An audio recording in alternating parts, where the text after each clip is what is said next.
Welcome to the Shifting Our Schools podcast, where we believe learning never stops. We create innovative and flexible professional development opportunities that support the current research and thinking in education today. This week's podcast episode aspires to set you up to take another step forward on your personal learning journey. Now here's your host, Jeff Udick. All right, Trisha, we just got off recording a great episode with Dr. Monica Burns from ClassTechTips.com. Such a great episode. And really what we focused in on was this idea of being efficient with your time. Which is huge. And that, being efficient with our time and our energy is important all year, of course, but I would say there's no time that it's even more important than, August and September. Back to school is intense. I do not think there will be a single listener who will disagree with that. So just really thinking carefully about what can I do to make my day even 10% easier is huge. Yeah, and one of the questions I like to ask when I'm working with educators around this, especially, and I think at the beginning of the school year, this is a great time to remember this. Am I working for technology, or is technology working for me? And find ways to make technology help your life be more efficient. If you were struggling with, and we get into this episode, bookmarks, take some time so that your bookmarks are working for you. Take time so Gmail is working for you. We've got to... EdTech's job is to make your life easier, right? So kind of really, I think this is a great time of year to reflect and say man, am I finding that I'm struggling with the technology, or is there a way that I am making technology work for me? I think that's such a great question to be thinking about. I agree, Jeff. And sometimes it does take a little bit of investigation, because often the tools that we may have been using, even for years and years and years, they will have new little ways that you can tweak them to make them operate better. And Dr. Burns does mention just even the idea of your podcast player app. How do you make that work for you? Now, some of us have had a podcast player app on our phones for over a decade.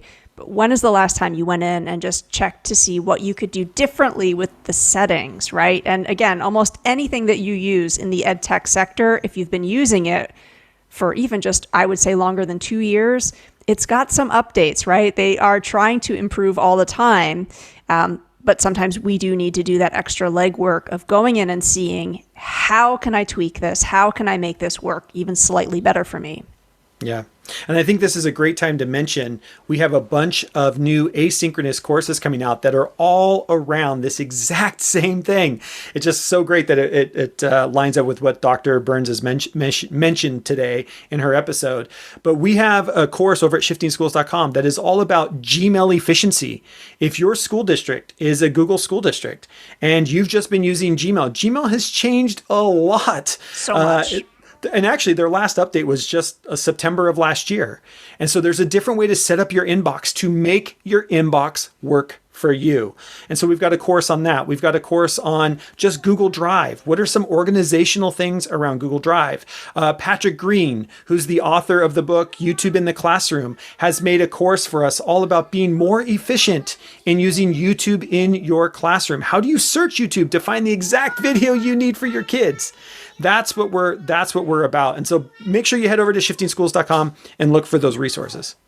And, again, it's in my mind, too, how are you making sure that professional learning works for you, right? The thing in my mind about those courses is they are there so that you don't have to wait until there is a session on those things. They're there for you to dig into at your own pace from wherever it is that you would like to learn. We should also put a reminder out. This coming Wednesday is our third and final Flash 15-minute webinar. Jeff, I know that you and I are big believers that all teachers are teachers of media literacy. So that very short 15-minute webinar, it's going to set you up with ready-to-roll resources for you to be thinking about using so that you can establish some media literacy routines. These are things that you come back to again and again. And we're also big on making sure that you save your time, you save your energy. So that webinar, again, is going to give you the resources that you can just plug and play. They're ready for you to adjust as needed or to just simply roll them out. Yeah, and check the website for the timing on that. We will be live streaming that everywhere on the internet. Of course, it'll be recorded.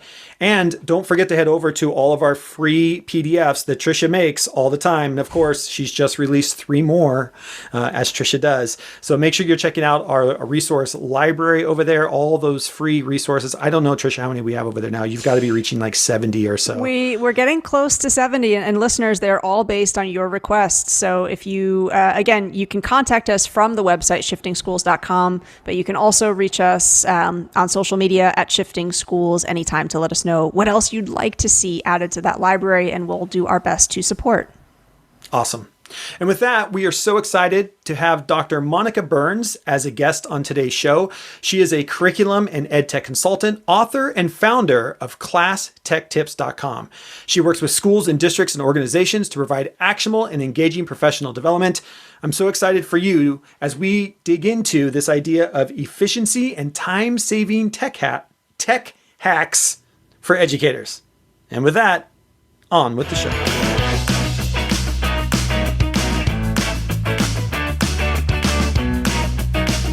All right, welcome back to another episode of Shifting Our Schools. Excited to be here with Dr. Monica Burns. Monica, so great to have you on the podcast. Give us a little bit about your background in education and what you're doing today as an educational consultant and everything else that you do out here to support educators. So glad to join you all today for this episode. My name is Monica Burns. I'm an EdTech and curriculum consultant. I'm a former New York City public school teacher, and I've been out of the classroom for several years now, leading professional development for educators around thoughtful, strategic technology integration and writing and sharing all things EdTech on my blog, ClassTechTips.com, and my Easy EdTech podcast. Very cool.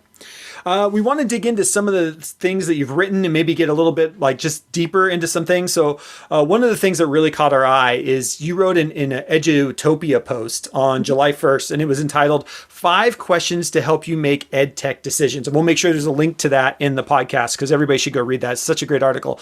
But in that article, you wrote, quote, keeping your tool belt light is essential. Can you talk about how you learned firsthand the importance of that message? And what are some strategies that you have for educators on just doing that?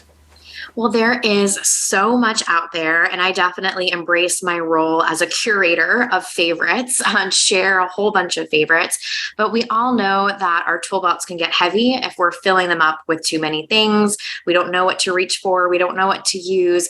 And it can be a little overwhelming when there are really great options out there. So this article from Edutopia, and I've had a chance to blog for them for almost 10 years as a guest blogger, I was inspired by a chapter of my book, EdTech Essentials, where we talk about planning and making decisions. And one of those pieces is trying to keep your tool belt light. So my recommendations for folks, and this really came from my classroom experience of finding something bright and shiny and wanting to run towards it, Right. And I'm sure many of us have felt that way. But my recommendations for folks is to focus in on some core areas or some core tools in their tool belt that can help address big parts of their day or frequent things that come up regularly. So that often includes an LMS or learning management system. There's a few different out there, but many times it's just a matter of embracing our place, right? Where we've been asked to go. What is everyone using? What can we do that is consistent with what students see or families see during different parts of the day? So really embracing that place is one big part of your tool belt, your learning management system. I think it's important to have an open-ended creation tool, something you can use multiple times in multiple ways. So if you're working with a group of third graders, you could use that same tool during a social studies or science lesson at different parts of the year. Or if you're working with high school students, you might revisit it multiple times, or they might see it pop up in another class or coursework. So I've had the pleasure of working with the Adobe team. Adobe Express, formerly Spark, is a really great example of this. I've done some work with the Book Creator team. They're another great example of an open-ended creation tool. So not just for math tutorials, not just for reading journals, right? But something you could revisit a few different times. So having a tool belt with core tools like those allows for that flexibility. setting up kids for success. And of course, there might be ones that pop in and out over the school year, but really committing to some core multi-purpose tools is a big part of what I talk about in the article and in the book too. Yeah, like one of the things, sorry, go ahead, Trisha. I was just going to say, I love that idea because I think sometimes educators feel this sense of almost like peer pressure to know how to do all the things, or, there's so many apps that are constantly coming out, being marketed, and it's not necessarily that you need to be just well-versed in 20 different tools, but it's almost like going to the grocery store, right? Like, what are my staples that I'm definitely going to need, or my spices that I use across a few different recipes? Because I also think, we have our individual tool belts, but then maybe we almost have like our sheds or, like our garages, our shared spaces. And that's where I find it's really great to be talking to others about, how do you use Book Creator? Wow, I had never thought about using it for that in this way. That sense of efficiency can be really powerful. And what I was going to say too is I think one of the things that's really important to understand is that you need to know what your school district is already doing. Like, it's one thing to say you need an LMS, but you're going to be wasting a lot of time if you're out looking for all these LMSs, and your school district and most schools, especially after the pandemic, have an LMS system. And so one of the things that whenever I'm talking with teachers and with schools is we talk about having circles of support around tech tools. And if you can imagine kind of like 3 circles, a big circle with a medium circle and a small circle, right? The small circles are your essential tools. So as an educator getting ready for another school year, what are the essential tools that need to be used? And go talk to your tech coach, your IT team, and say, what tools are required that I use? That might be Seesaw, Google Classroom. It might be like, we already have a video tool that we will support. We use, and I'll use an example. We use Screencastify. That's the tool, and we support that tool. If you use that tool, that's in your center circle, right? These are the essential tools that you have to have. Then there's like kind of that middle circle, and that middle circle here are the tools that we have that maybe don't hook in with Google Classroom. These are the tools we have that maybe, we'll support them, but we're supporting them not like we are our core essential tools. And then there's that third circle. And I think, Monica, that's the circle you're talking about that gets the shiny stuff, right? It's like, I could be using Padlet and I could be using WeVideo. And there's all these tools out here.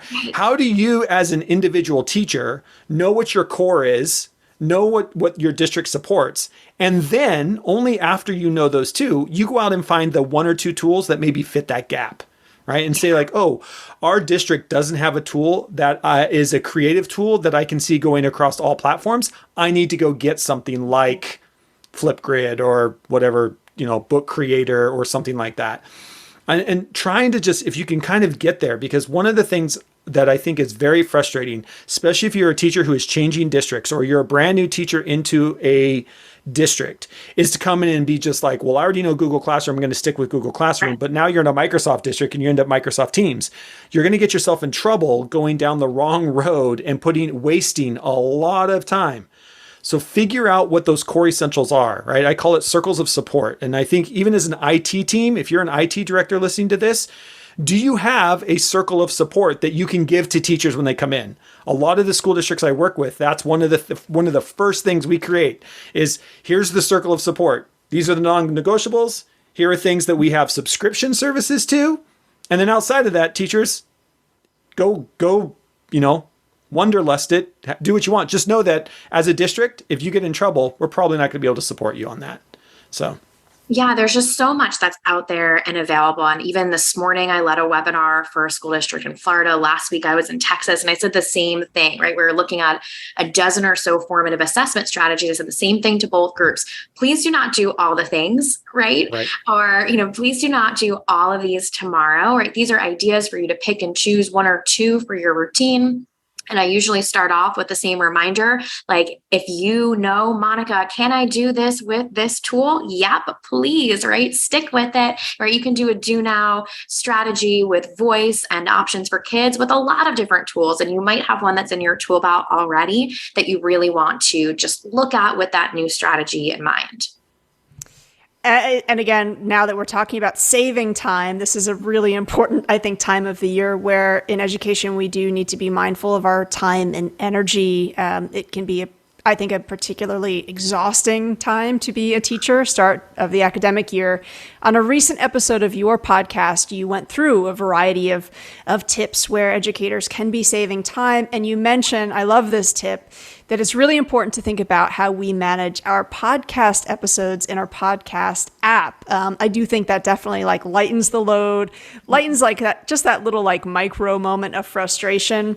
Monica, would you talk to us about what some of your go-to podcasts are? And I think critically, because Jeff, I know we get this question all the time, when and where are you fitting into your existing routine, that time to listen? And again, I think podcasts are a great way for educators to expand our network. So how do you fit that into the work that you're doing?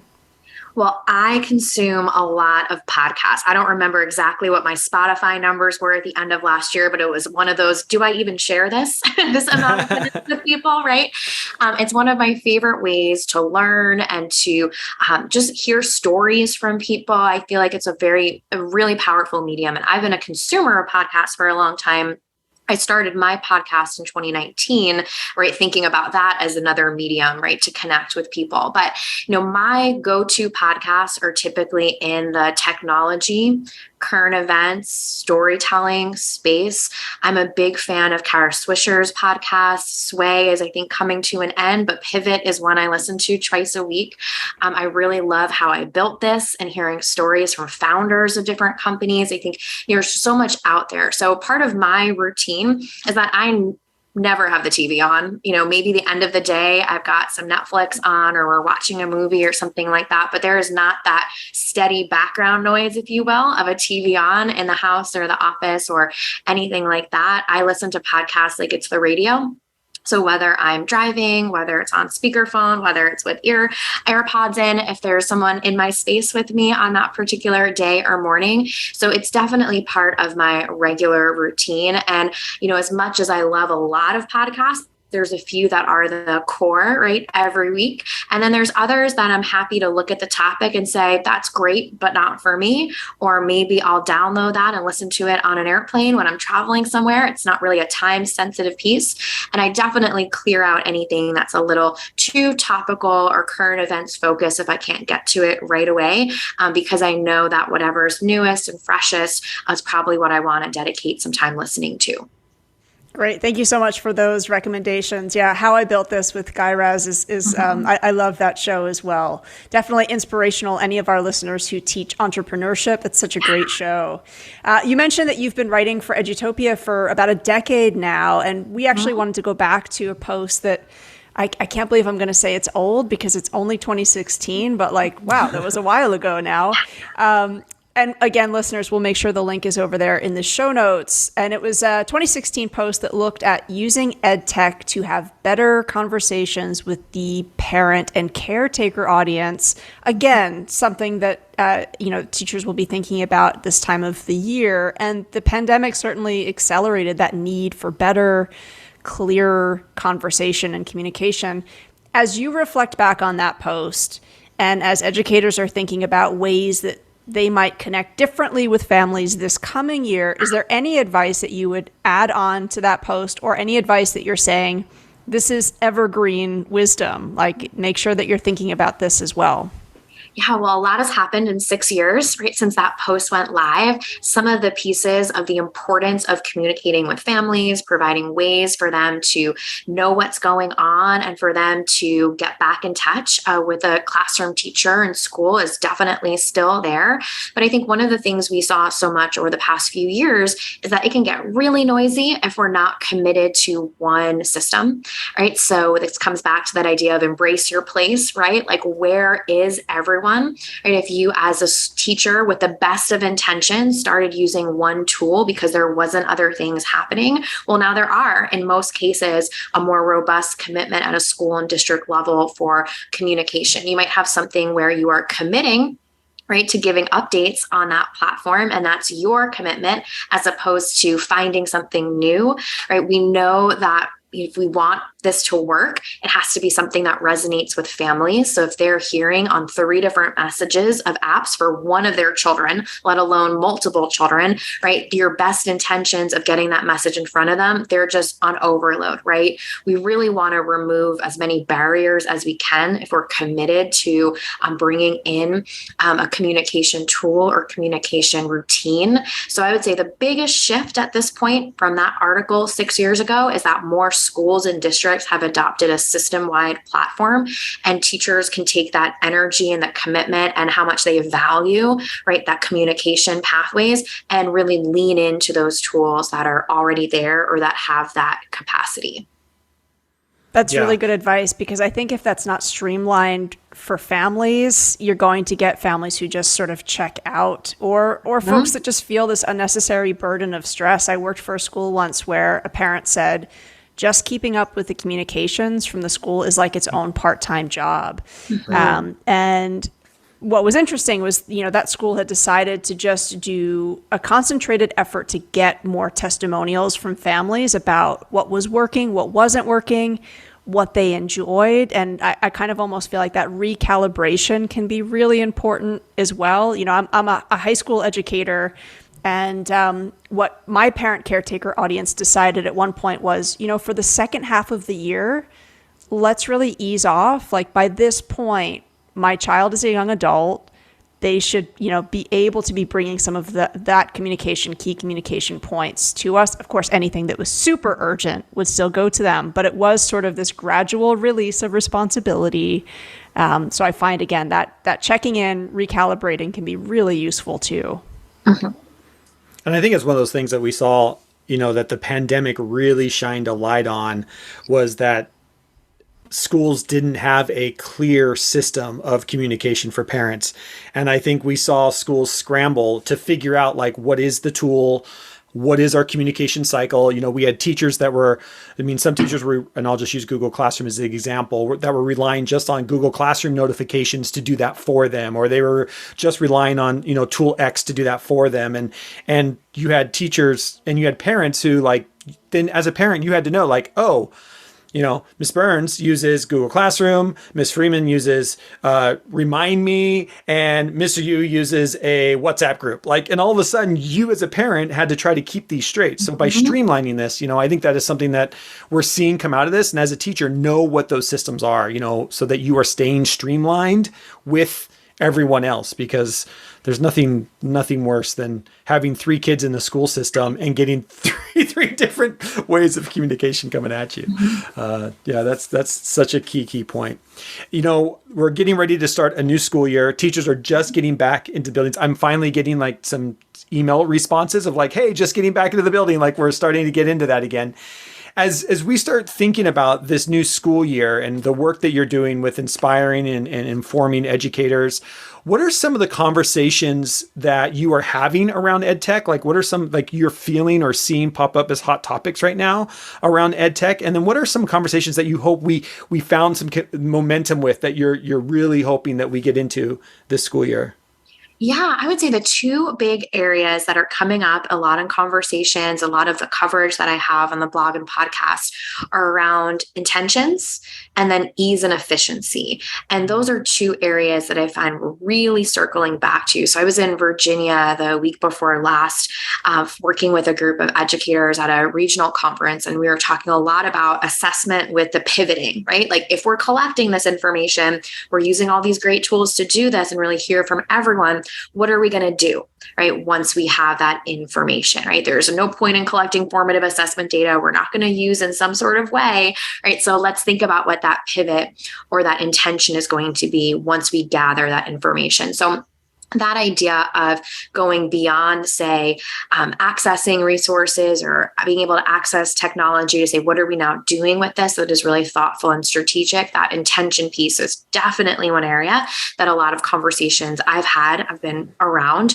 And then the other is just the ease and efficiency. I think sometimes, we get into this mindset that things that are worth it aren't easy, right? Or, we move away from what we know is true, that we can work smarter, not harder, with a lot of things, including navigating digital spaces.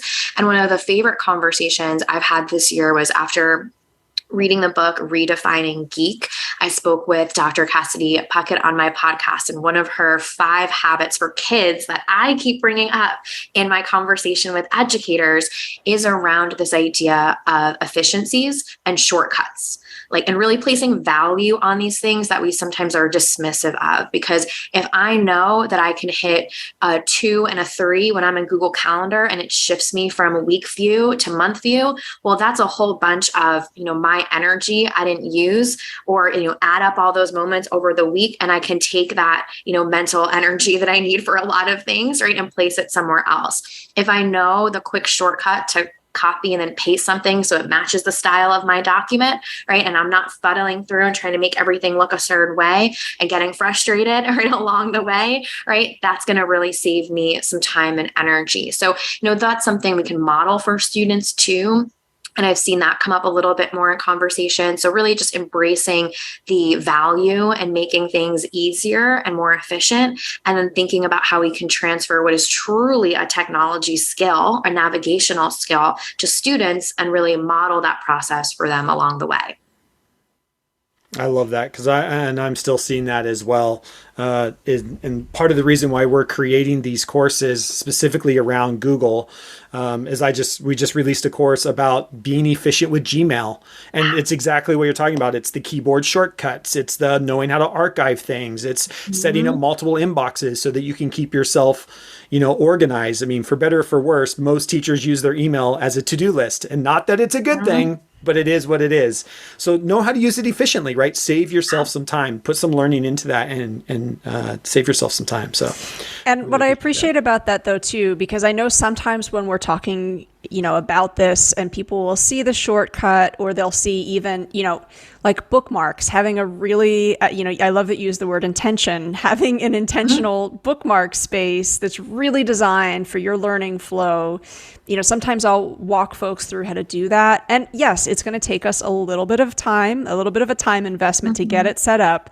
And sometimes we'll go through that process and they'll be like, oh gosh, but what is that going to save me? Just, 30 seconds. And I'm like, no, you've added 30 seconds every day. Every day, every single day, add that up. I think that point is really important. So just thinking about, as you said, modeling that for students, right? Yeah. And thinking critically about where are we losing time? Because, when I have that bookmark conversation, I talk about, especially if I've got a task to get done, or I'm trying to get into that state of deep work, if it's not on my bookmarks, I shouldn't be on it. So just the reminder, I'm talking to myself here, to no one else, you don't need to lose a lot of time to Twitter, right? For, of course, teenagers, that social piece is likely not going to be Twitter, but thinking about the intention behind doing some of that organization is a reminder to myself, how do I let myself really get focused? We had a conversation with Tyler Rablin a few episodes back about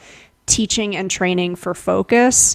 And I think in a lot of the things that you're just talking about, it is that need to be really intentional with what are we going to put into our digital spaces, and how are we going to help ourselves just avoid some of the distractions. Absolutely. And I love what you said about bookmarks, because I would say one of the biggest things I've done this year that's been transformative for me is setting up a Google site page with all my buttons. And that's my home page. When I open up a browser, it's there. Click here, click here, click here, right? And you know what? After the first 2 weeks of getting just I forgot about this, or let me move this around, I don't think I've changed it very much, right? In 6 months, because those really are the only places I spend time and go to. And, it's something that I reflect a lot on in my own practice. I try to bring into conversations with educators and students, because I do think it's not always as highly valued as some of the other, tech processes that we encounter, throughout the school day. Yeah. But yeah, for me personally, I have 5, I only allow 5 links on my bookmark bar. Right. And to your point, Monica, once I change them out every once in a while, but I find those 5 places, for me, one is Google Drive. One is, where I send invoices. One is my calendar link, because they're quick places that I know. And if I'm going to add one, I take one out. And so my bookmark bar really is almost like my start page, which I love that. That is such a great hack. Set yourself up a start page with all of your links. That's such a great hack. I love that. Great start the school year hack. Well, and we're having this conversation, the three of us, and I really think for anybody who's teaching, especially high school students, having that conversation about what belongs on your bookmark. Yes. Don't just ask each of them to figure that out, but ask them to have it as a conversation. Because Jeff, I would never think to have Calendly like on my bookmarks, but you're right. I go to that link very often. So again, just that making that learning transparent can be really interesting. Or, again, Monica, as you were saying, identifying what's on my toolkit. That's, sometimes students don't know about, I should really be thinking about making my digital navigation to that resource seamless. Yeah. Well, thank you so much for your time. I know you're a busy person. If people want to find out more about you, want to be able to follow you on social networks, can you maybe give us a quick, where should they go? Yeah, so you can find everything at classtechtips.com, my Easy EdTech podcast. You can play it right from there or in all the places. And then it's Class Tech Tips on all the social platforms. So no dancing videos on TikTok, but there's some EdTech tips there too. But mostly Instagram and Twitter is where I like to share updates. Awesome. Monica, thank you so much for spending some time with us. We'll make sure all the links to everything and so that you can reach out to Monica Burns as well over in the show notes. Thank you so much. And here's to another school year. Thank you for having me.